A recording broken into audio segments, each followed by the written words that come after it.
Mes chers élèves de la troisième année collégiale, bonjour. Notre cours de cette vidéo a pour objectif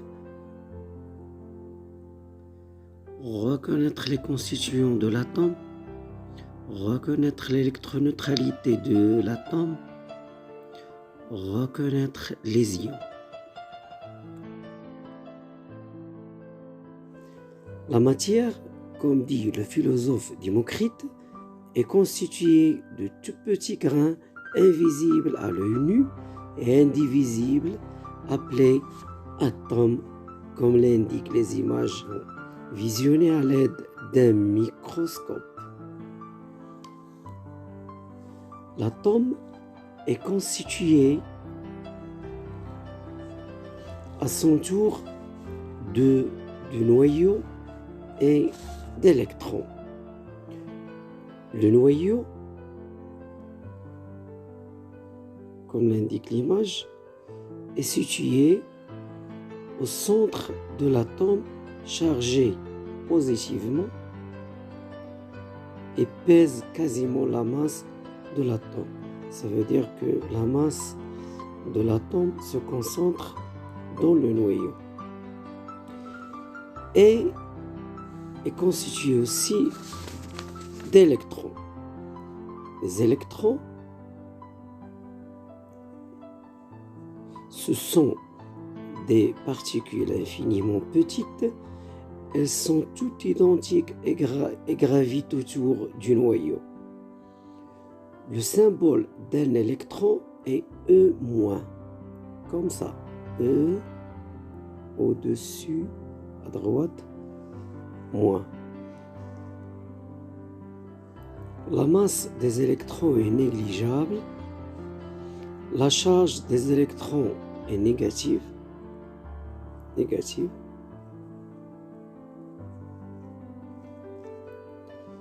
La charge d'un électron, d'un seul électron, égale à moins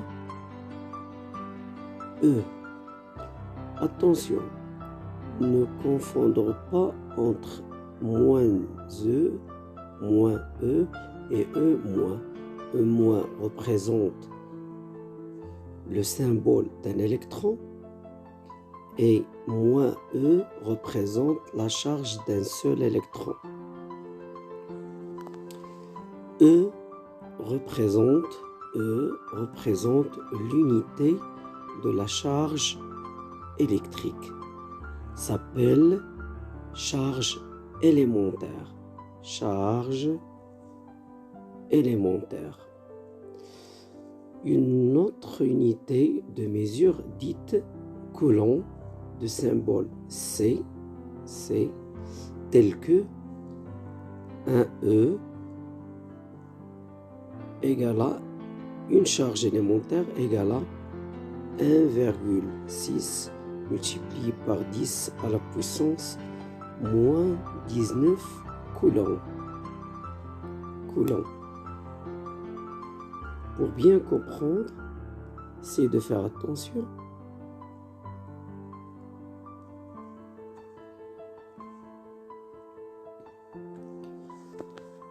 La charge électrique d'un électron égale à moins 1 charge élémentaire. Deux électrons, la charge de 2 électrons égale à moins 2 charges élémentaires. 3 électrons, moins 3 charges élémentaires. 4 électrons égale à sa charge égale à 4 électrons portent une charge égale à moins 4 charges élémentaires. Pour convertir, par exemple, moins 4 charge élémentaire en coulomb, qu'est-ce que je dois faire? Moins 4 doit être multiplié par 1,6 fois 10 à la puissance moins 19 coulombs. Ça fait combien? Moins 4 fois 1,6 égale à 6,4 multiplié par 10 à la puissance moins 19 colon. Très bien.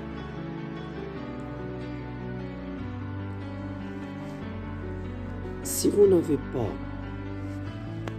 encore compris, faites pause, veuillez prendre un stylo et une feuille et essayez de répondre à cette question. Calculez la charge électrique du nuage électronique de l'atome de lithium, Li.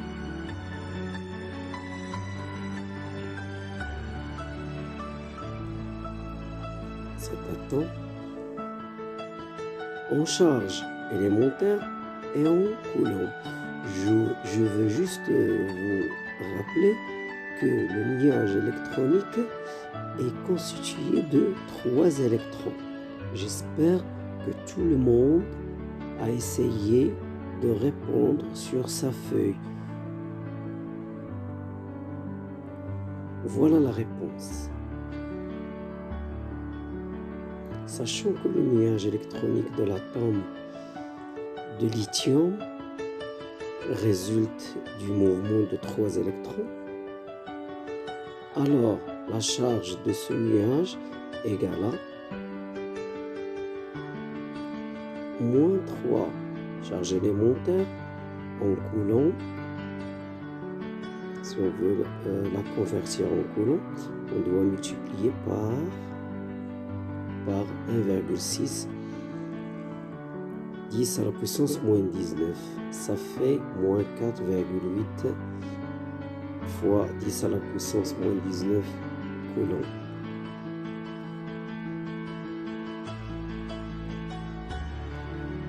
La matière, avant qu'elle soit chargée, elle était électriquement neutre. Ça veut dire qu'elle porte une charge nulle. 0 charge élémentaire. Prenons par exemple l'atome de beryllium. Atome de beryllium formé d'un noyau et 4 électrons.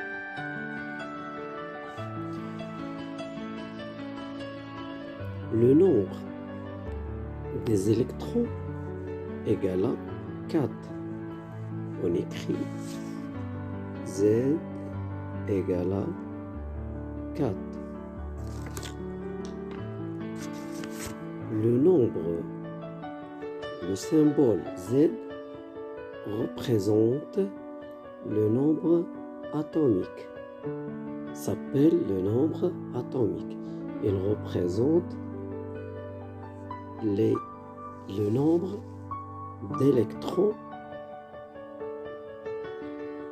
existants dans l'atome.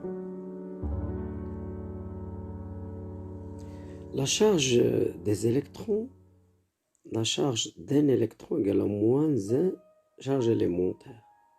La charge de 4 électrons égale à moins 4 charges élémentaires. La charge de tout atome égale à 0 charge élémentaire. Pourquoi? Parce que l'atome n'est pas encore chargé. Alors,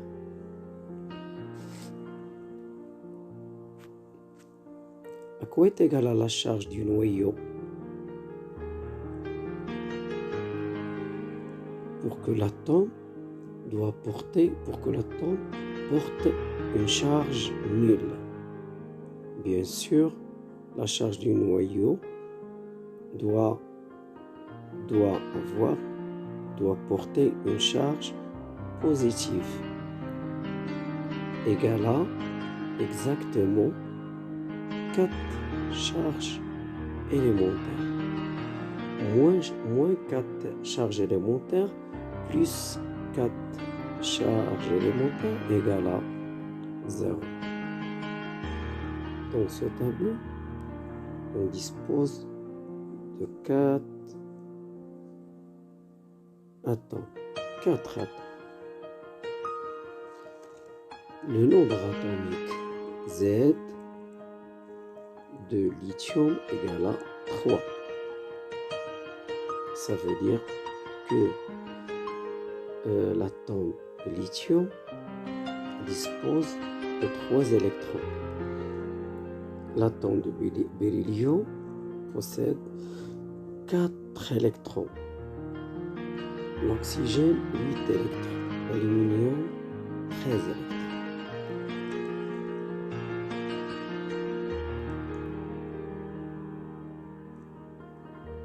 À quoi est égale la charge des électrons de l'atome de lithium? Bien sûr, égale à moins 3 charges élémentaires.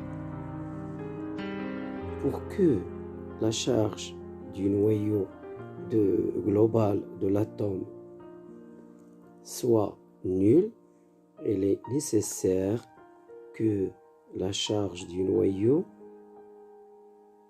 soit plus 3 charges élémentaires. Également pour les autres atomes, etc., etc. Je suis sûr que vous n'avez jamais entendu parler des ions, bien qu'ils se trouvent partout dans nos boissons, notre sang, dans les légumes, les fruits et même dans l'eau minérale. Qu'est-ce qu'un ion? Quels sont les types d'ions? Pour répondre à ces questions, allons faire cette activité. Prenons l'atome d'oxygène qui dispose de 8 électrons. 1, 2, 3, 4, 5, 6, 7 et 8. Il a pour symbole O.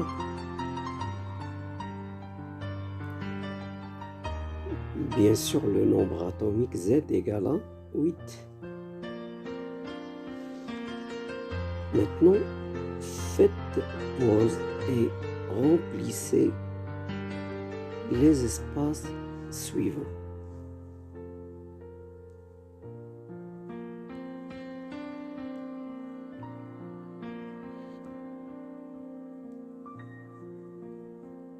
Supposons que cet atome a gagné 2 électrons. Que se passera-t-il à propos des charges? Le symbole changera-t-il? L'atome demeure-t-il un atome?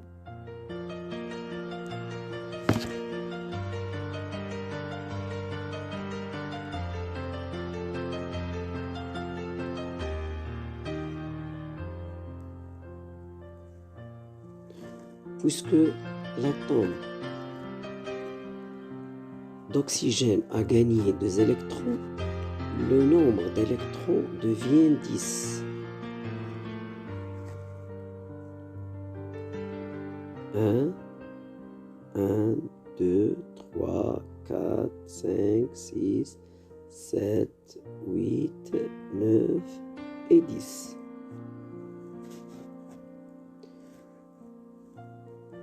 Par suite, la charge des électrons va valoir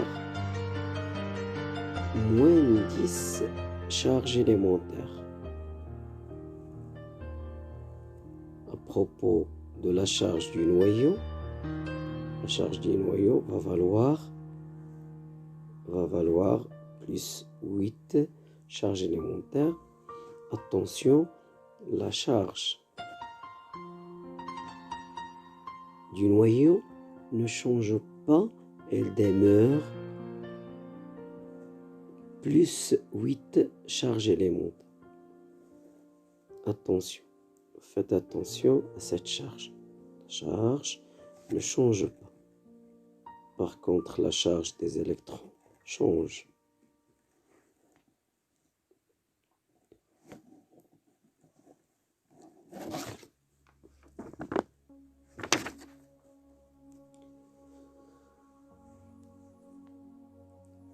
La charge globale égale à la somme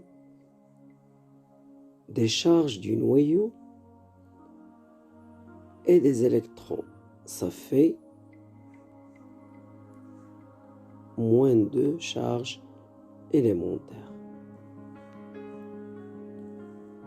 Moins 2 charges élémentaires, moins 2 charges élémentaires est une charge négative. On dit alors que l'atome d'oxygène s'est transformé en ion. En ion, bien sûr, négatif, appelé anion, de symbole O-, ou bien O de moins. Si on a obtenu une charge positive, l'ion qui en résulte s'appelle cation.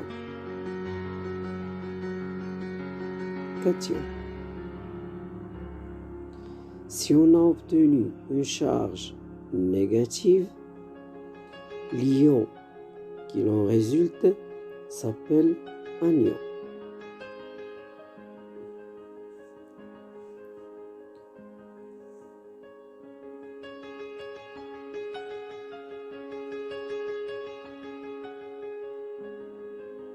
Faites pause à la vidéo et rédigez 2 phrases pour définir l'anion et le cation.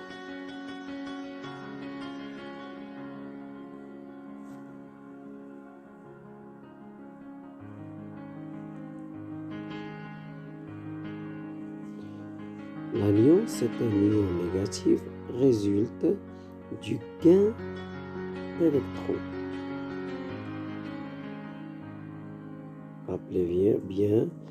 Rappelez-vous bien de cette expression. Cation, c'est un ion positif, résulte de la perte d'électrons. La perte d'électrons.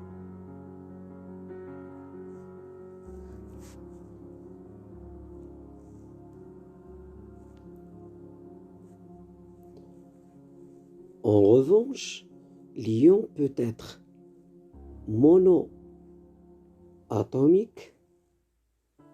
Un ion monoatomique, qu'est-ce que ça veut dire un ion monoatomique? C'est un ion qui résulte d'un seul atome.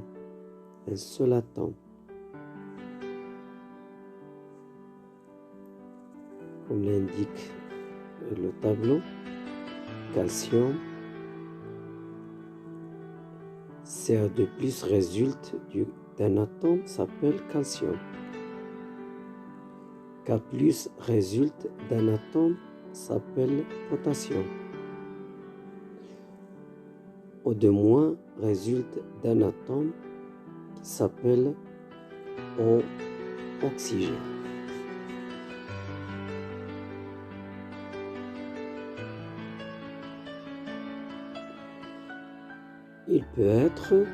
L'ion peut être polyatomique, comme l'indique le tableau.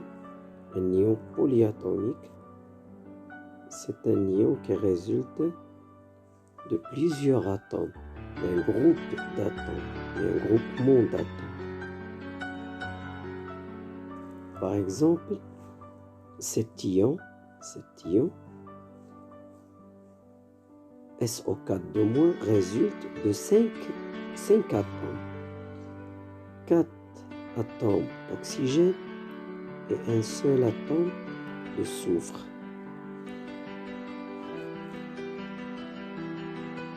Cr2O7- résulte de plusieurs atomes, un groupe d'atomes, 7 atomes d'oxygène et 2 atomes de chlore.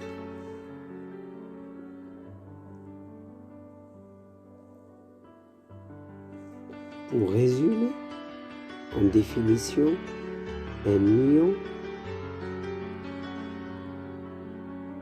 résulte d'un atome ou d'un groupement. Pour résumer, comme définition, un ion résulte d'un atome ou d'un groupement d'atomes ayant perdu ou gagné un ou plus.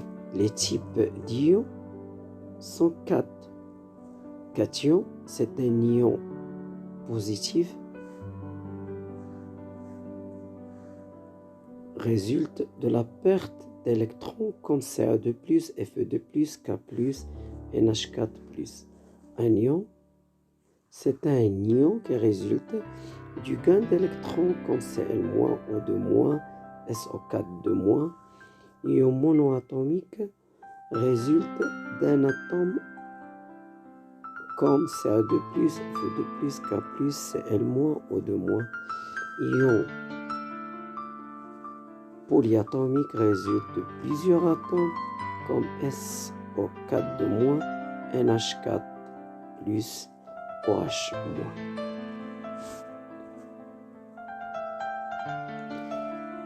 Avez-vous compris?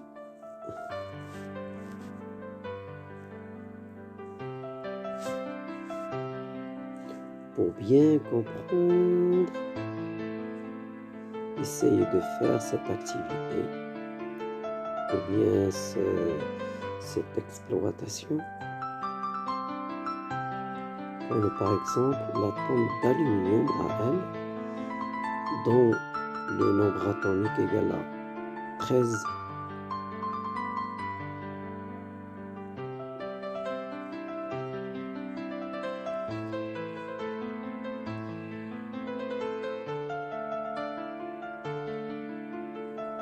Faites pause.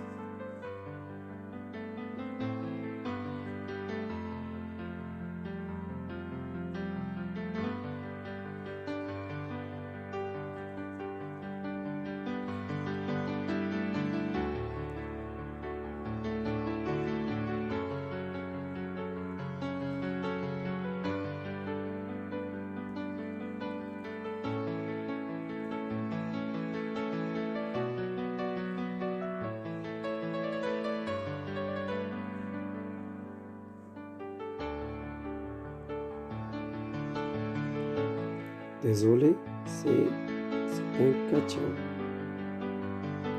Cation.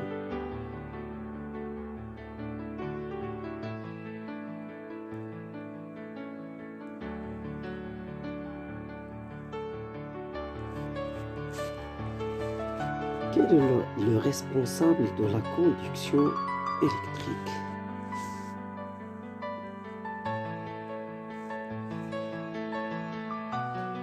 La conduction électrique dans les fils métalliques due à la présence des électrons libres. Les électrons libres sont les responsables de la conduction électrique dans les fils métalliques. La conduction électrique dans les solutions aqueuses due à la présence des ions. Les ions sont responsables à la conduction électrique dans les solutions aqueuses. Merci de votre attention. À une autre fois dans une nouvelle vidéo.